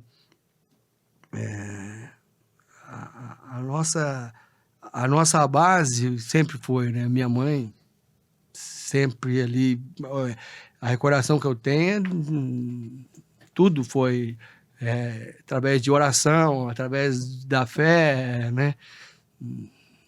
As correção dela sempre me trouxe para isso aí. Então, a nossa base sempre foi... Deus foi muito forte ali. A minha esposa, a história dela também é maravilhosa. De família, de fé. Então, Deus foi o que... Ele foi muito bom comigo. Acho que ele gosta de mim porque eu não tinha capacidade nenhuma, né? Então... Isso que você pensava. Deus, né? Não, ele me preparou, me presenteou com isso, e o processo, né? Eu acho que eu tive que morar fora, morei no Espírito Santo, saí da cidade numa situação muito ruim na época, devendo, e depois fiquei quase 5 anos morando no Espírito Santo, voltei para cá. E aí, quando voltei, consegui pagar minhas contas. Os caras que eu devia hoje são meus amigos. Me levantou a cabeça na onde eu queria, né? Que eu não queria morar em outro lugar. Eu precisei sair.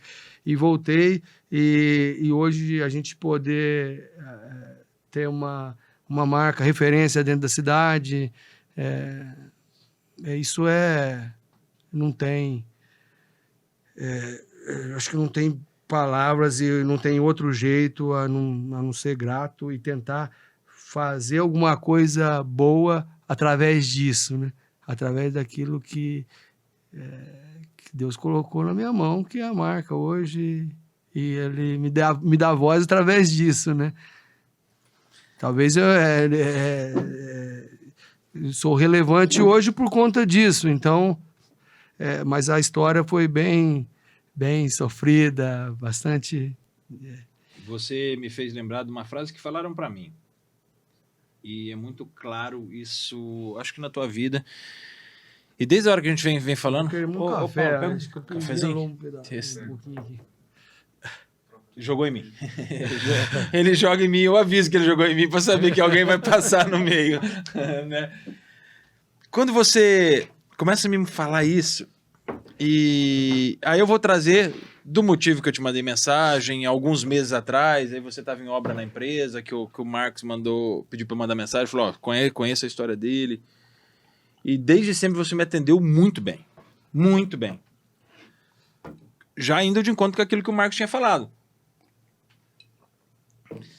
E aí, conforme a gente conversou na segunda, e aí eu vou vendo você falar aqui... Cara, porque pra mim, assim, a gente conversa com muitas pessoas e trazendo pra minha profissão de bombeiro também que eu tenho, a gente entra em muitos lugares que às vezes a gente sai de lá, parece que a gente tá com 100 quilos nas costas, mas também converso com pessoas que você fala, caramba, e foi essa sensação que eu tive na segunda-feira. Falei, caramba, que diferente. Que a palavra diferente, quando eu pensei, falei, putz, se eu pensei que diferente é porque tem algo diferente. E aí você começa a falar tudo que você falou, de fazer o bem, de falar o que eu falei, cara, é impossível que um cara desse seja ateu. Né? É impossível, impossível. E aí me vem um versículo bíblico que é, nunca faltará o pão na mesa do justo. E talvez em algum momento você acreditou que faltaria o pão na tua casa, porque você voltava com o carro cheio, diminuía, falava, não, e a mulher falou, não vendeu nada hoje não, moça. Né? Como assim? Ela falou, você não sabe o que tá lá. Então, isso me faz ter muito mais a certeza de que uma vida entregue a Deus conduz a sucessos que a gente não conhece. E aí, olha como Deus é maravilhoso. Ontem eu estava gravei com o Murilo Galindo, beijo, seu lindo. E veio na nossa conversa Jeremias 33:3. Clame a mim que eu te mostrarei coisas insondáveis que você nunca viu. Você em algum momento imaginava que seria o Texas Farm? Não, eu sempre, eu digo que sempre eu imaginei que eu queria ter, a princípio, eu queria ganhar dinheiro, né? Trabalhar para ganhar dinheiro, ter uma qualidade de vida legal, essa era a ideia, né? Quem não quer, né? Todo mundo, né? Eu acho que a maturidade, ela vai... Antes de você desenhar tudo ali, você pensa um monte de coisa, né? Até de mudar de segmento, tudo isso. E outra coisa, né, Edu? Todo mundo faz alguma coisa que não se orgulha, comete erros, né? Se vê falar aqui, achar que é né, perfeito. Nunca errou na vida. Mas todo mundo se envaidece em algum momento, todo mundo em algum momento não foi bom para alguém, né? Ou pode ter alguém que tenha, poxa, o cara tá falando, mas lá, né?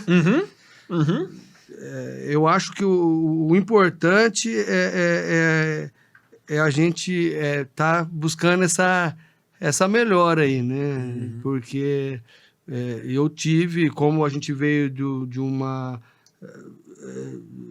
ali da pobreza mesmo, quando você começa a ter acesso a grana, né? Que as coisas começam a melhorar, a gente tem as fases da gente que às vezes você esquece, né? Da onde veio, né? Esquece da dificuldade que passou. Todo mundo, eu acho que teve isso, mas o legal é que a gente vai ficando mais velho e vai aprendendo. Vai conseguindo entender. O que te faz lembrar? Porque hoje, a gente não precisa falar em números, mas se a gente olhar a empresa, a gente sabe que vocês vivem uma vida boa. Quem abre o Instagram e vê você montando, para montar num cavalo, pelo menos ok ele é, né, financeiramente. Como que é você olhar para o que você está construindo, né? Porque vem muito mais pela frente, eu tenho certeza disso, eu acredito que a ideia não é parar onde está, né? Como que é você olhar para o que está construindo, ter a vida que você tem hoje, viajando para fora do país, tudo, e não esquecer, mesmo falando que em momentos você esqueceu. Fala, cara, eu sou aquele cara que eu perdi o pai, eu tinha 1 ano, aprendi a costurar com 10 anos, porque na minha casa todos tinham que costurar, porque minha mãe tinha uma confecção, passamos dificuldades. Como que é olhar para esse momento da sua dificuldade? Vou fazer uma relação com as suas filhas. Talvez as suas filhas nunca perceberam a dificuldade da mesma forma que você viveu. Como que é isso? Repete a pergunta. Porque assim, viajei aqui. Você hoje é o Texas Farm. Com uma certa condição boa, onde você pode viajar para fora do país e pode montar seu cavalo. Sim. E seus filhos treinar no cavalo. Você teve dificuldade na infância, dificuldade financeira, sim. Teve dificuldade casado já com uma filha, você é mais velha, né? Com a filha mais velha no colo. Talvez a sua filha não teve as mesmas dificuldades que você, porque ela cresceu junto com o crescimento da empresa. Como que é não se envaidecer? Mesmo falando que às vezes você se envaidece. Como que é não se envaidecer com aquilo que você está construindo? Qual o exercício de olhar para trás e falar, cara, eu passei um perrengue que lá eu não quero voltar, mas eu não posso me envaidecer, eu tenho que ajudar mais pessoas a chegar nesse momento? Eu acho que uma coisa que me ajudou nesse processo aí, porque eu vi muito na estrada, como um vendedor mesmo, eu vi pessoas crescer financeiramente e a primeira coisa que fazia, foi muito marcante para mim, que eu comecei a me preocupar com isso, aprender com o erro dos outros, né? É melhor que o dos outros do que com o nosso, né?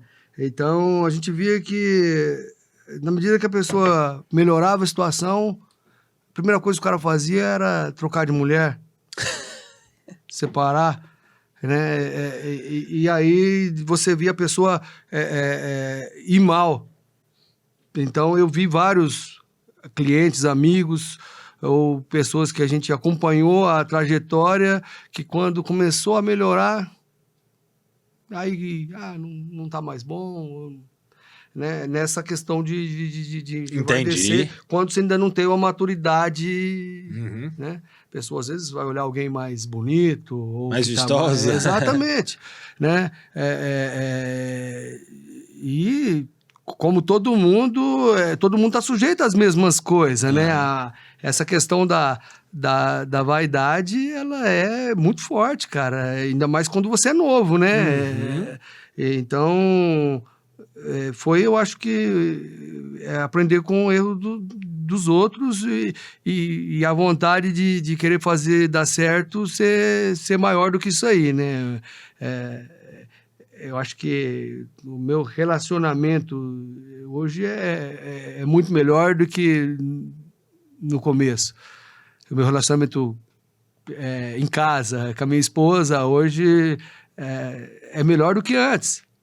Eu concordo. Porque você entende que, pô, trabalhou junto, ralou junto, chorou junto, viveu as mesmas, né? As mesmas Tem uma dores. história maravilhosa também, então eu só sou bom com ela. Eu só sou bom se eu estiver junto com a minha família. Senão, tudo isso acaba, né? Rapaz, você não falou isso pra mim no áudio, não? Tem coisa que não conta, né? Júnior, cara, você falando assim, né, nós temos história diferente e todos temos história diferente. Eu tô num processo de crescimento do meu podcast, de aprendizado dentro do podcast. Só que você tocou num ponto que eu amo falar. Um deles, né? E o primeiro é Deus. Eu sou um cara que eu fui salvo. Eu acho que Deus gosta de mim também, tá? Porque me salvou algumas vezes. Eu tive depressão, pensamento suicida, o casamento quase acabou. Só que eu também hoje eu só sou bom com ela, com a minha esposa. Vamos fazer 14 anos esse ano de casado e estamos 23 anos juntos. Começamos a namorar criança, né? Eu tinha 15 anos, eu tinha 14, ela tinha 15. E aí, desde então, estamos juntos. E vários erros. E nesse mesmo processo, eu vi amigos que namoraram, casaram, separaram, namoraram, casaram, separaram. E eu com a minha esposa sofrendo, chorando, errando junto. E quando eu tô aqui no podcast, muitas vezes eu olho e falo, caramba, cara, se hoje eu tô dentro da TV Tarobá, crescendo dentro daquilo que eu me propus fazer, é porque tem alguém lá. Tem alguém lá que às vezes eu não vejo chorando. Para que na hora que eu chegar, eu não chore. Porque mulher, ela é diferente do homem. Nós temos que ser provedor, protetor, sacerdote, governante da nossa casa. É a nossa obrigação, independente se eu ganho ou não mais. Mas a mulher, ela tem uma força diferente de nos tornar ainda mais forte, que só uma mulher para explicar, e às vezes que nem a mulher vai saber explicar o que ela tem. Porque é dela. Então, quando você fala da família, eu acredito... Você me falou de Deus. Primeiro ponto que deixa o Texas Farm grande. E depois você me fala da sua esposa / família. Quando você fala disso, para mim é impossível ver a Texas Farm em outro lugar. Hoje, te conhecendo mais e pessoalmente. Para mim é impossível não ver essa empresa tomando ainda mais o Brasil. Para mim é impossível não ver mais adolescentes de 15 anos querendo montar ou saindo do seu quarto por causa dos conteúdos da tua filha ou por causa de conteúdo de outras pessoas da Texas Farm. E como que é toda essa construção para você olhar para dentro de casa e transportar essa família para dentro da empresa? Edu, eu acho que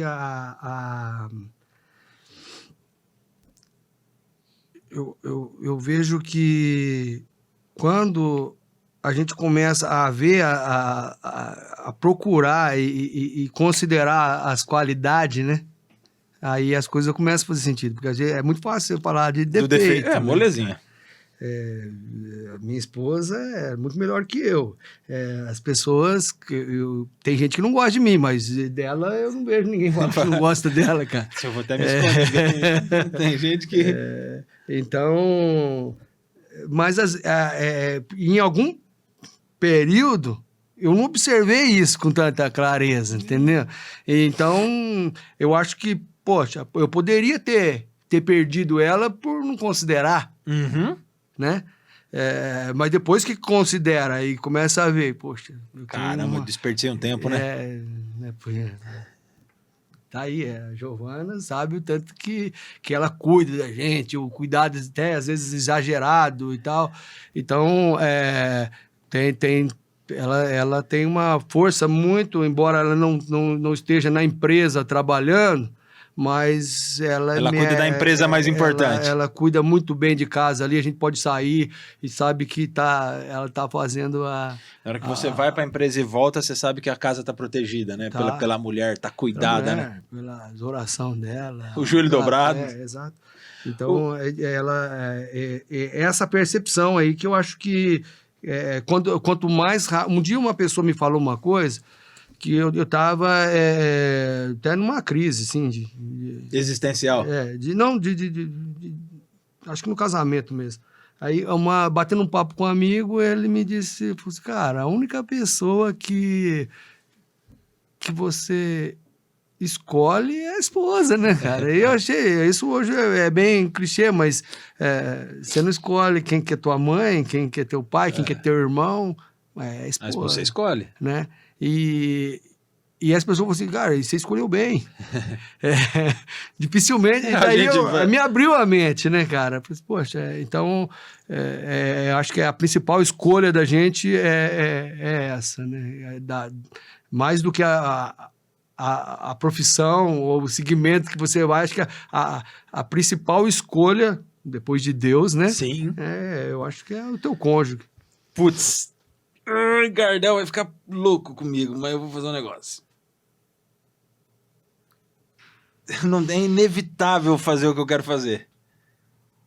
Dentro do podcast existe, que eu comentei com você, a ligação da generosidade. Se não quiser ligar, não precisa. Tá bom? Se não quiser ligar, não precisa. Eu faço a pergunta de quem é a pessoa mais importante, aquela pessoa que você é mais grata dentro da sua história de vida para chegar onde você chegou. Você já me deu a resposta. Não tem como não ser. A sua esposa, acredito eu. Se não for, agora vai ficar brava, né? Sim, com certeza. Se você não se sentir confortável para ligar, não precisa mesmo, de coração. Mas o que eu gostaria, que além dessas palavras que você falou para ela aqui, que você foi falando dela, que você tornasse ainda mais público esse amor. Falando no microfone para a câmera, pegando o celular e ligando. E vou além. Você tá com a sua filha do lado e ela sabe o quanto você ama a sua esposa. Mas eu tenho uma filha também. E o que eu mais quero é que minha filha olhe pra mim e fale, cara, o dia que eu for arrumar um homem tem que ser igual meu pai. Mais bonito que eu, por favor, filha, né? Mas assim, tem que ser igual meu pai. Um cara de valor, um cara de princípio, um cara que honra a família, que mesmo errando, não desistiu e lutou. Independente se tivesse a Texas Farm ou não, você estaria junto e lutando por essa família. Então, sendo ela, acredito eu e tenho a certeza disso, a mulher mais importante ou a pessoa mais importante na construção de um homem, não só de uma empresa, o que você falaria para ela? Cara, isso eu falo. Hoje eu falo até mais, né? Assim como eu tive vários bloqueios, sim. Eu tinha bloqueio até de falar, cara, para ela expressar. Caramba. Isso aí. Eu fui muito travado por muito tempo. Vou contar até uma história aqui. Fica à vontade, né? Nós temos tempo. Vai virar piada isso aqui. Eu sei que sabe. Cara, um dia eu morava no Espírito Santo ainda, eu tinha loja. E um dia eu peguei e falei assim, cara, minha mulher é tão especial pra mim, eu não consigo falar, eu falo... Comecei a me cobrar, que eu falava pouco, eu te amo pra ela... Sentia, mas não falava, né? Fui criado, assim, dentro da minha casa, ninguém nunca foi muito... Isso, né? Não tinha. Então, eu era muito travado. E um dia eu peguei e falei assim, cara, eu vou comprar flor. E eu não tinha acostumado, nunca tinha dado flor pra ela. Eu já tinha mandado entregar, mas... Eu, pessoalmente, nunca. Entregar, eu não tinha coragem. Aí eu fui numa floricultura, cheguei e falei assim, eu quero um buquê bonito aí e tal. Eu vou entregar pra minha esposa hoje. A mulher falou, mas qual data? É aniversário? O que é? Eu falei assim, não, é um dia normal. Dia normal dentro de casa são aí flores. A pessoa da pergunta disse, nossa, dia normal. Esse é o homem que eu queria. Não sabia a dificuldade que era aquilo pra mim. Aí eu comprei eu comprei aquele buquê, pus no carro, Cara, e eu cheguei em casa e já falei assim, hoje eu vou fazer diferente. Eu vou entregar, vou fazer ali uma declaração pra ela. Não era dia de nada, né, cara? Eu falei assim, vai ser massa, né? Pô, ela não tá esperando. A cabeça do homem não vale nada. Até no carro. Cara, era incrível. Era igual eu sair da segunda-feira com o carro cheio, empolgado, né? Empolgado. Quando para na loja, não consegue entrar. O bloqueio é muito parecido. Então, eu acho que... Eu não sei, eu acho, devia ser o mesmo bloqueio, né? Aquela coisa.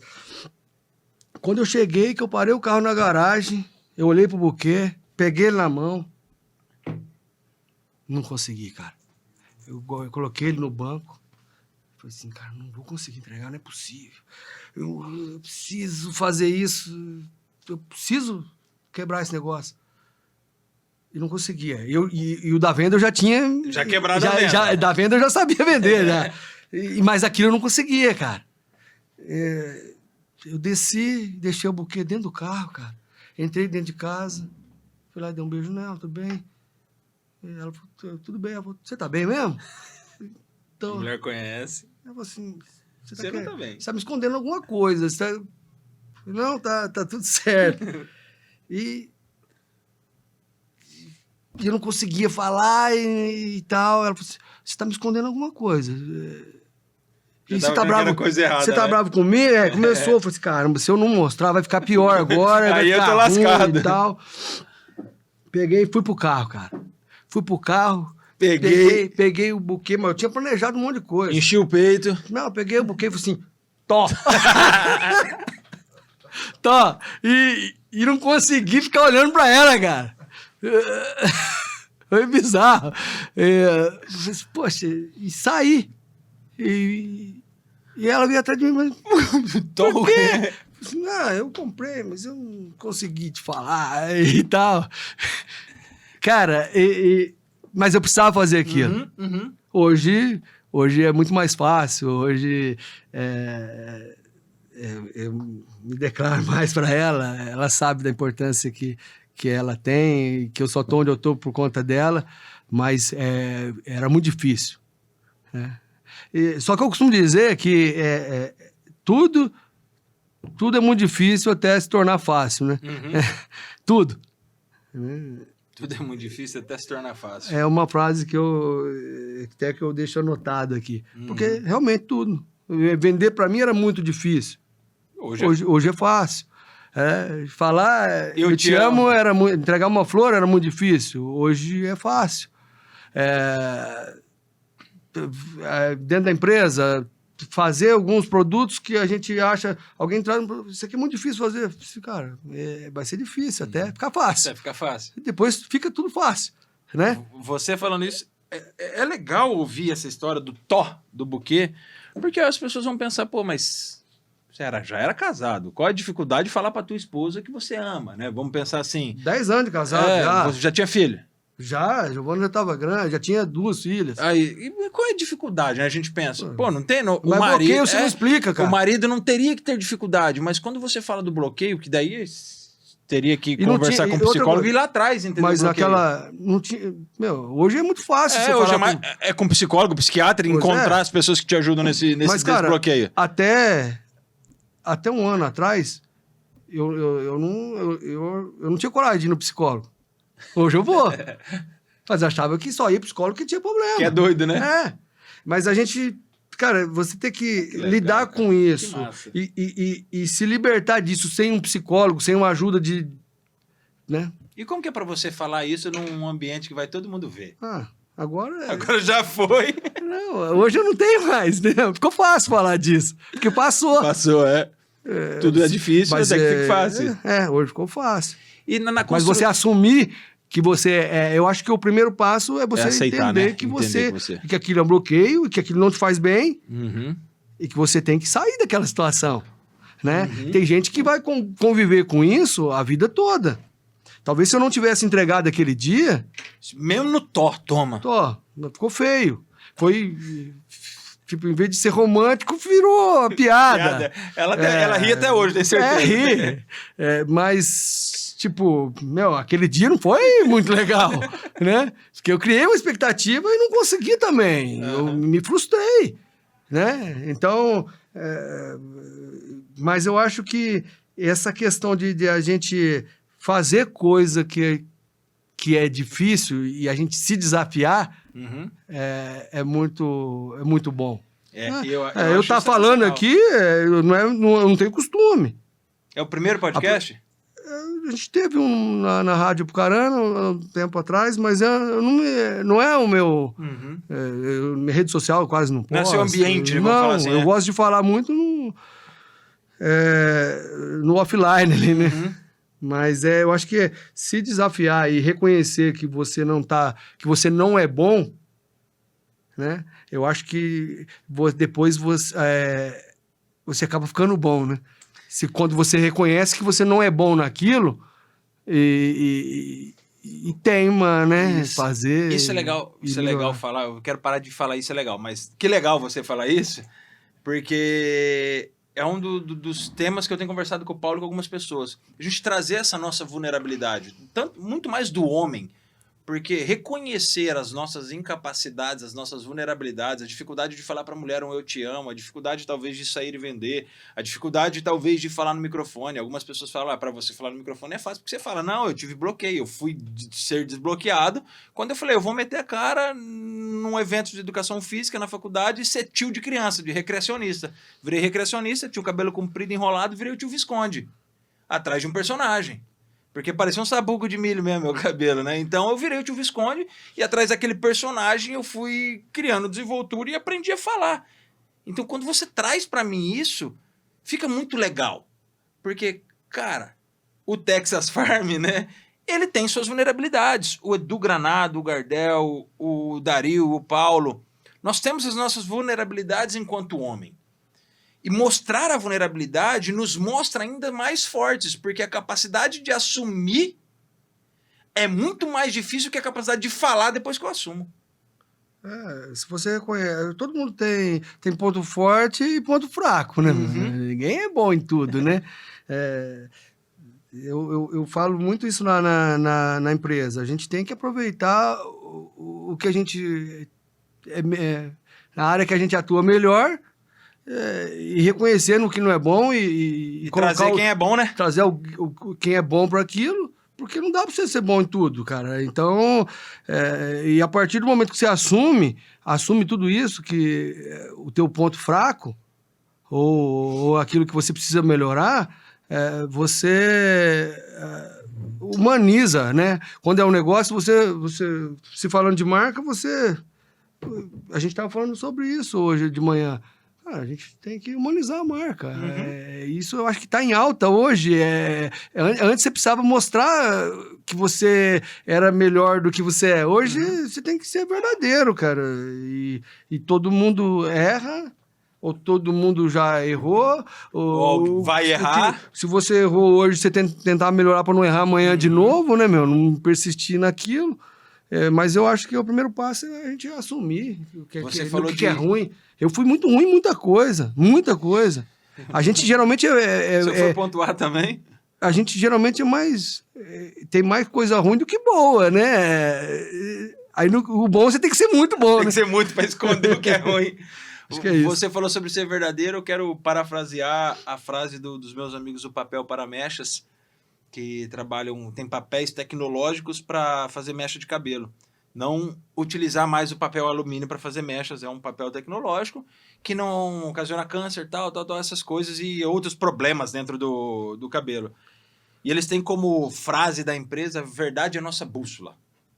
E quando você fala de ser verdadeiro, acho que é isso. Se a verdade é a nossa bússola, o caminho fica mais simples. Não vou dizer mais fácil, né? Porque eu acho que nada é fácil.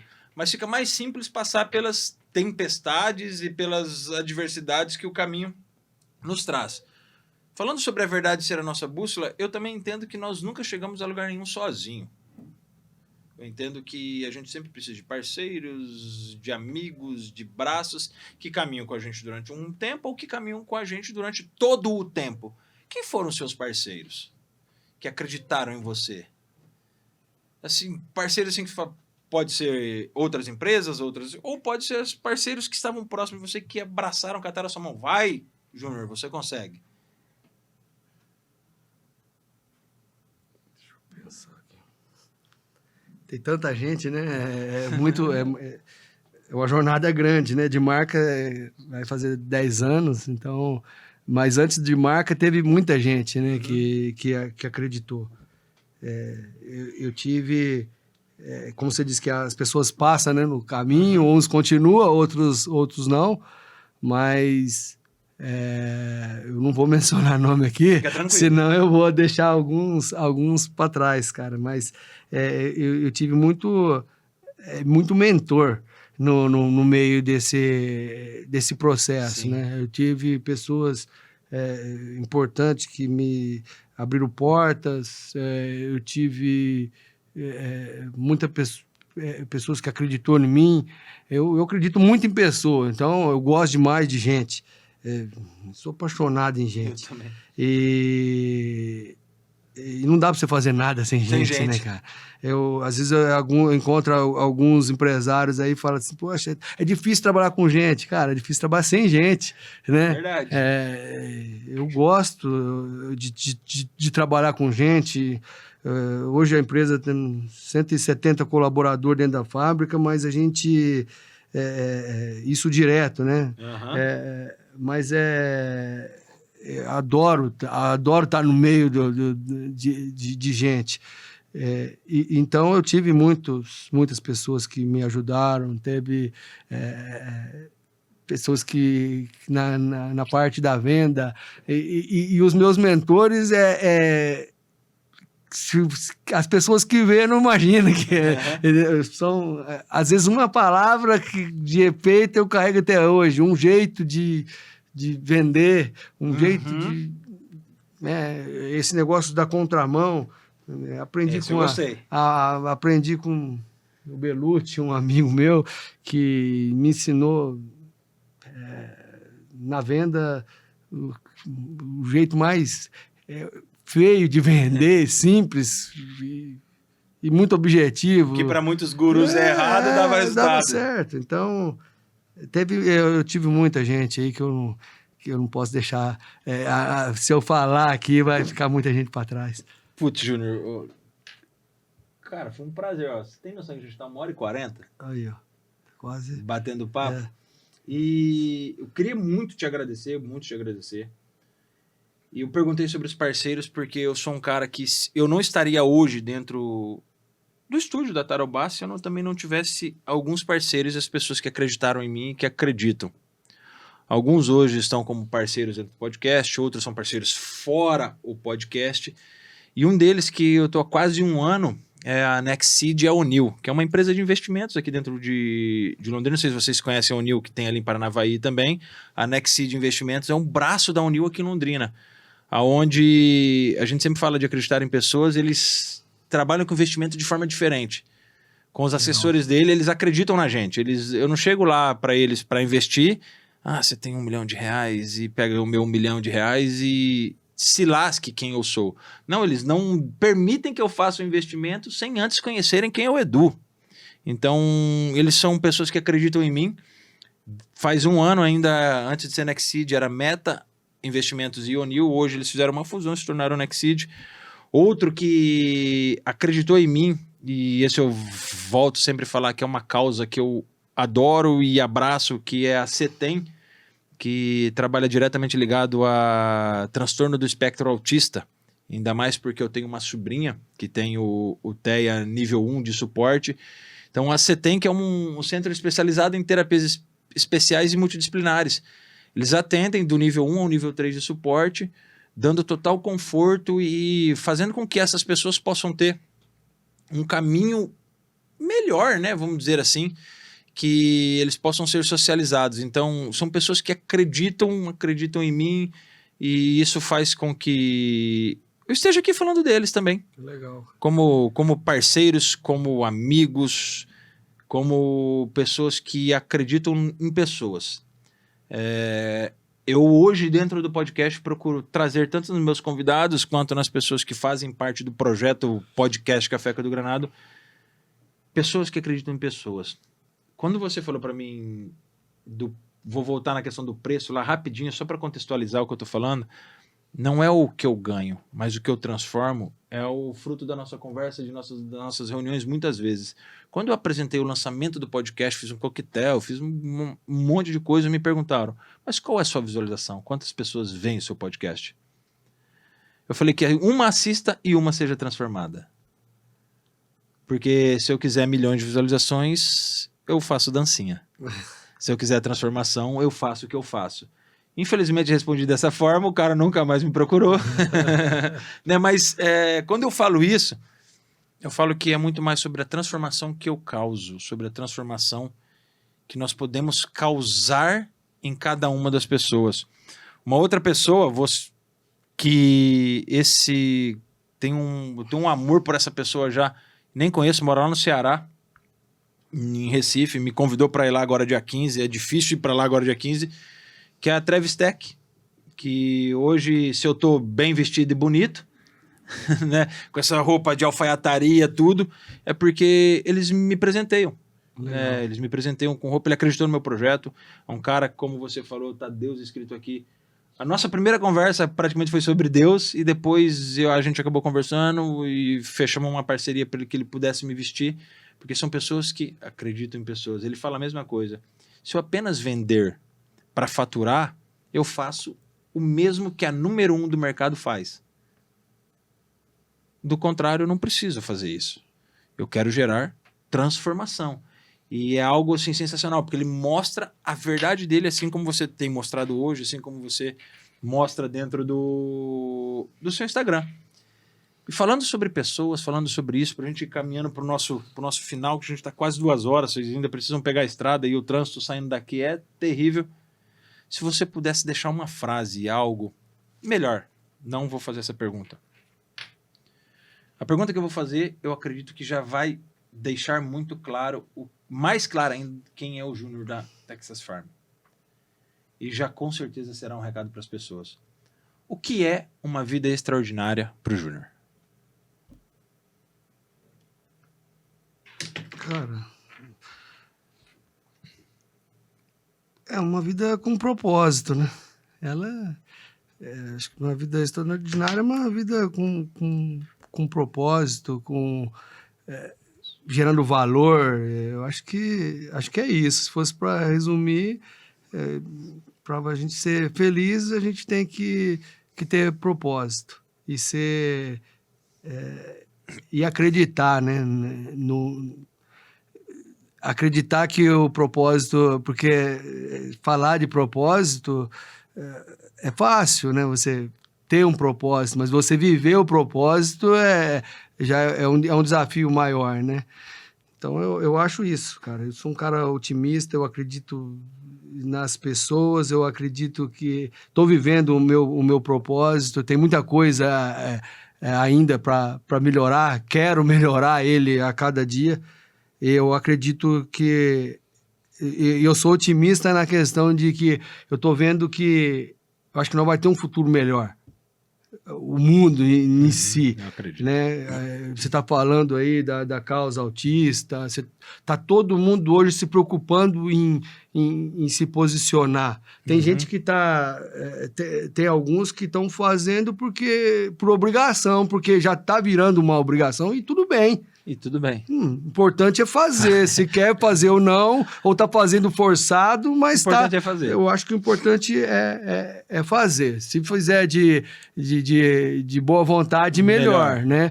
Mas eu acho que o mundo tá caminhando por um caminho bom. Eu acho que a geração nova, ou até as mais velhas, está se atualizando, né? Nós estamos falando coisa aqui que nós não falaria 10 anos atrás, né? Não, estamos se preocupando hoje com coisa que nós não se preocupava. Não dava nem bola. Antes. Então, eu sou bastante otimista com relação a isso. Eu acho que tanto as marcas, como as pessoas, como a mídia está se preocupando com isso, né? Todo mundo está sendo mais humanizado. Isso é importante. Eu acho que essa faz a gente olhar para frente, porque é muito fácil, cara. Você encontra com alguém e fala assim, pô, essa geração agora... E começa a falar... A gente tem a tendência a só ver o erro. Mas do mesmo jeito que eu falei que a gente tem que olhar pro cônjuge e ver alguma coisa boa, a gente tem que olhar e ver que se a gente procurar, tem muita coisa boa acontecendo aí, né, cara? É que a gente quer O pessoal tá se cuidando mais, estão cuidando da saúde, estão se cuidando do meio ambiente, cuidando da imagem, do que vão pensar. Então, eu acho que para os próximos 10 anos aí vai ter muita coisa boa. Amém. E, gente, foi isso. Esse é o podcast Café do Granado. Espero que tenha gostado, espero que tenha suprido as expectativas de vir lá de Apucarana aqui, bater um papo, trocar uma ideia, conversar. A ideia é essa, é ser um papo leve, é ser um papo descontraído. Muito obrigado por ter aceitado. Muito obrigado por fazer parte das histórias que transformam vidas dentro do podcast Café com Granado. Eu que agradeço o convite aí. Eu, fico muito feliz. E a gente falou em se preocupar com a saúde. Eu queria mandar um beijo agora no final desse podcast. Queria que o Dario jogasse aqui na tela a logo da Omnia, que é do Dr. Wagner, que cuida de mim. Eu descobri que eu tô com o fígado inflamado. Enfim, o Dr. Wagner, com a clínica de Instituto de Medicina Integrativa, cuida de mim hoje, para que eu possa ter mais saúde para cuidar do podcast, para que eu possa sentar aqui com os meus convidados. E é isso, galera. Eu amo vocês. Um beijo, até a próxima.